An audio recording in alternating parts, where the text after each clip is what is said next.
Yung report sa Socorro, Siargao. With a total population of 3,350. Yung mga tao po doon, hindi na sila tenured migrant. Isa lang po, si Oscar Arcular. Pati po si Senyor Aguila, hindi tenured migrant.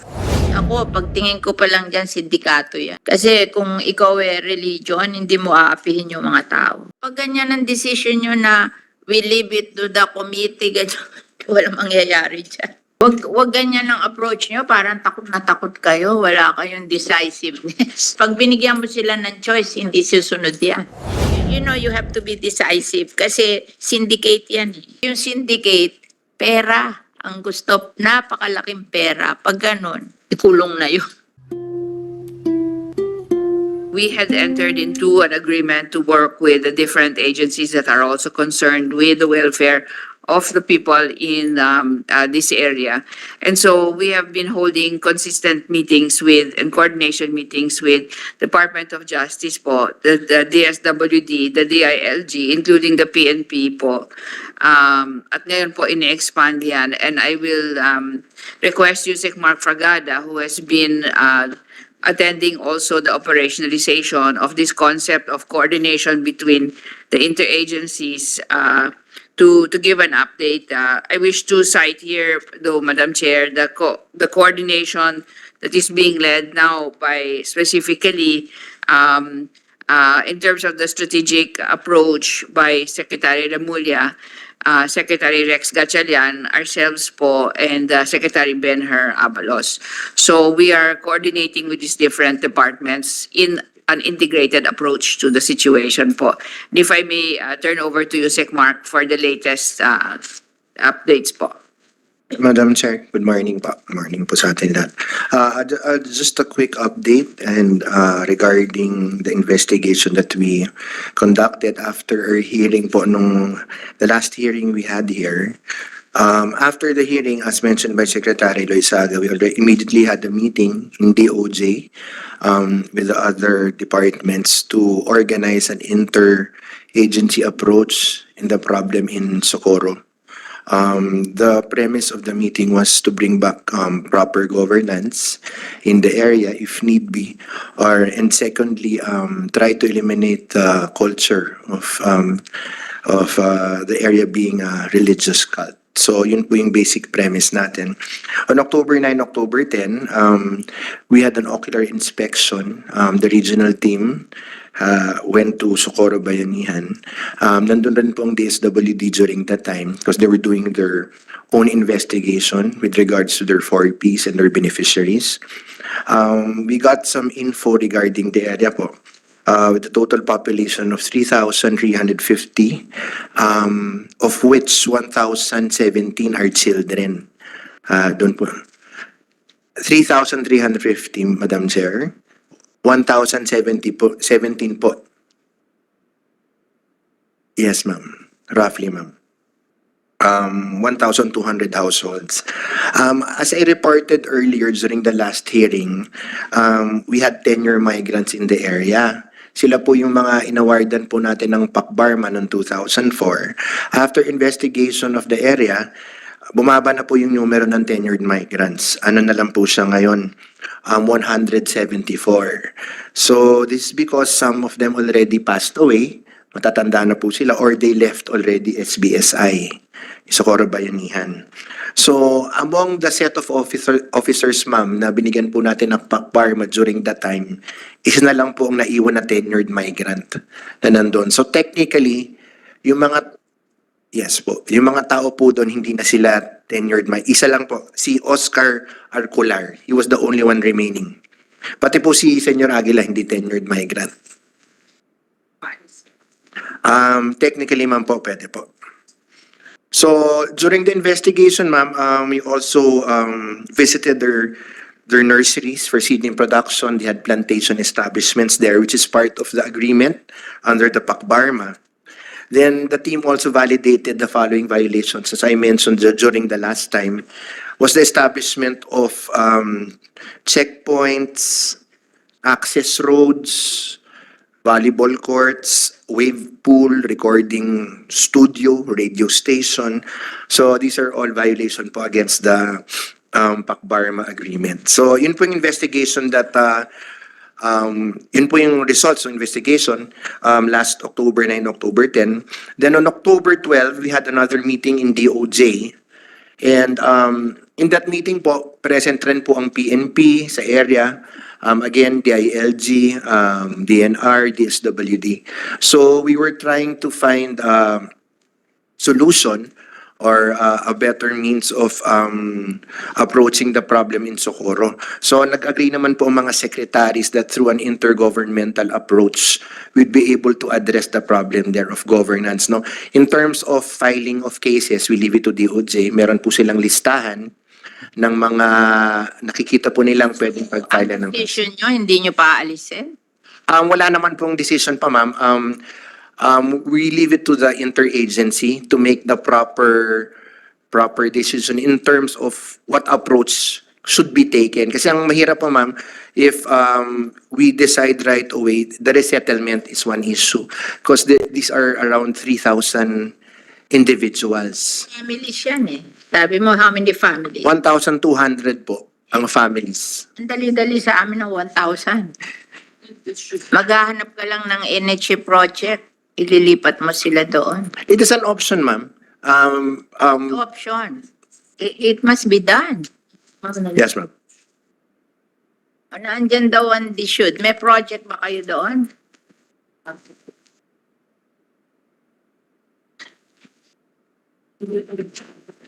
Wag ganyan ang approach nyo. Parang takot na takot kayo. Wala kayong decisiveness. Okay, good morning, Madam Chair. Wala ba kayong NHA project sa should sa Siargao?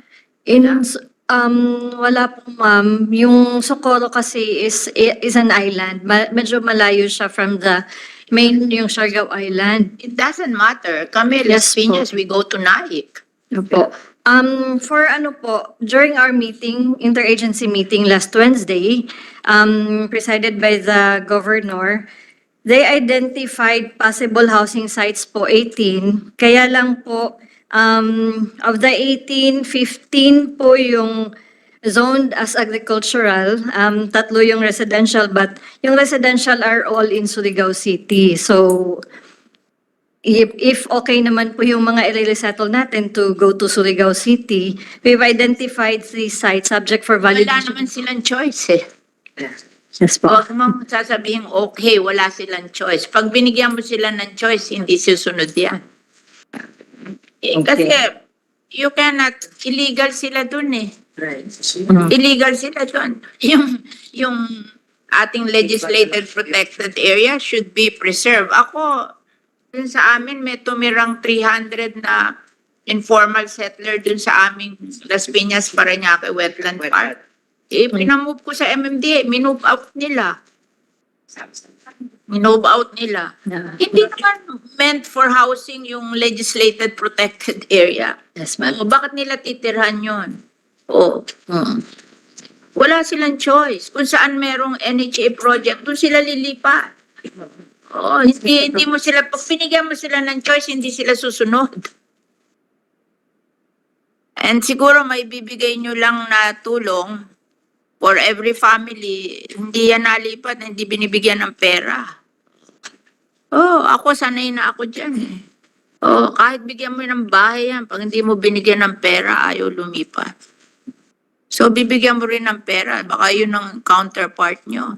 Tapos, ang NHA ang magpo-provide ng housing. Yung housing naman nila, pwede nilang upahan yun eh. Yung maghuhulog sila, 20 years, para magkaroon sila ng sariling bahay. You know, pag ganyan ang decision nyo na we leave it to the committee, ganyan, walang mangyayari dyan. Walang mangyayari dyan. Madam Chair, if I- You don't give them a choice. They have to because they're not supposed to live in a legislated protected area.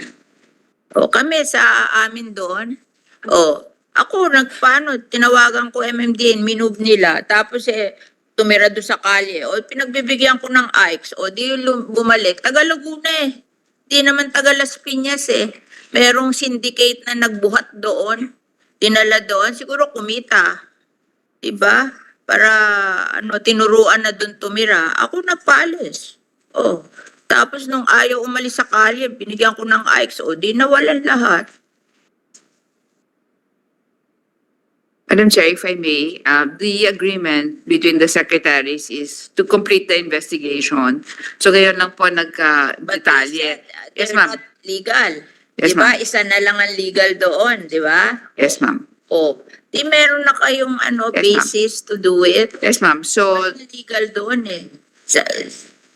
Nagkamali kayo na umenter, kaya lang umalis na rin yung mga inenteran nyo ng agreement. Iisa na lang natitira. So lahat sila illegal. Oh, Yes, ma'am. you know, somebody has to decide Yes, ma'am. what to do. Hindi pwede yung kaya minsan mahirap pa yung maraming nagdi-decide eh, lalong hindi maka-decide eh. yes, ma'am. So the work that is ongoing, ma'am, is really, we need to, if they were to be relocated, where will they be relocated to?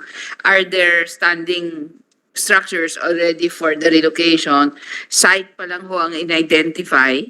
And because there are so many children, ma'am, ang DSWD nag-aalala rin po, no, kasi ang daming mga bata. Ma'am, just if I may, no, maybe Yusek Mark can elaborate. Judy can build a home for the children. O, diba?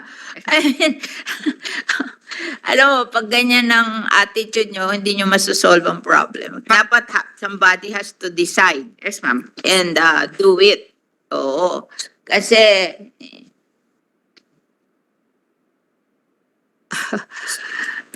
So, ma'am, if I may isa rin problema Oh. socially, Oh. culturally. oh, So, talaga pong may religious beliefs itong grupong ito, somewhat, naniniwala kayo doon. actually po, ito rin po yung reports na natatanggap po namin. So, what we're trying to do is from all sides, DSWD, DOJ, and DNR, and DILG. Eh, the mere We need fact to- na inaabuso nila yung mga tao, naniniwala pa kayo sa religious belief Ay, nila. yun- Di ba? I mean, if they Yes, are ma'am. the real religion, Yes, ba't ma'am. na ginaganon yung mga tao? Yes, ma'am. So, parang different behaviors po that are more similar to a cult. Syndicate. Cult. Opo. Syndicate yan. Yes, ma'am. Ako, pagtingin ko pa lang dyan, sindikato yan. Kasi kung ikaw religion, hindi mo aapihin yung mga tao. Diba? So, I guess, if the senators are not coming, they will ask during the plenary and I have to answer. So, you give me the answers. Oo. You make a report. That's a very good report kasi nakita mo na illegal talaga. Diba? And then, at the end, Secretary Loizaga, ano kayo kung ano gagawin nyo. Sabihin mo yan report na yan, tapos isama mo what you're going to do in the future. Para at least may plano tayo. Huwag nyo sasabihin na undecisive tayo. Diba? Hindi, baka pagtawanan ako pag ganun ang sagot ko. Oo. Dapat, pagkatapos ng report mo, which established na talagang illegal sila, isa na lang ang naandon, then, what will we do? Or they cannot stay there because that is a legislated protected area. So, ang i-move natin is saan natin sila dadalhin? And this should will build a housing project for them. Then the SWD will take care of the children. Oh, and then maybe you can provide financial assistance para pag-transfer nila. Hindi naman malaki yon. Ako, binigay ko lang IX 10,000 each. Binigyan ko yung pinaalis ko sa Las Piñas, Parañaque. Nangawala lahat pagbigay. Hindi ko bibigay 10,000 kung hindi kayo aalis dito sa kalye. O, di nawalan lahat nang makuha yung 10,000. Ganyan yan eh. You know, you have to be decisive kasi syndicate yan eh. Wala namang... Kasi alam mo, yung tunay na nangangailangan ng bahay, bigyan mo ng bahay, tuwan-tuwa. Pero yung syndicate, pera. Ang gusto, napakalaking pera. Pag ganun, ano na yun, dapat ikulong na yun. Kasi yung mga talagang tao na wala lang bahay, bigyan mo sa NHA ng bahay, bigyan mo konting pera, lilipat na eh. Oo. Ang nagmamatigas yung may mga lawyer na kakampi kasi binabayad sa lawyer 80% nung nakukuha nila eh, hihingi ng perang malaki. Yun ang problema natin. Pero yung mga tunay na mga tao, ilipat. Kasi gusto rin nila may bahay sila eh. O na maipamamana nila sa kanilang mga anak pagdating ng araw. Permanent houses, di ba? So, yun yung ibibigay nyo sa akin. Tapos, yung EPR list,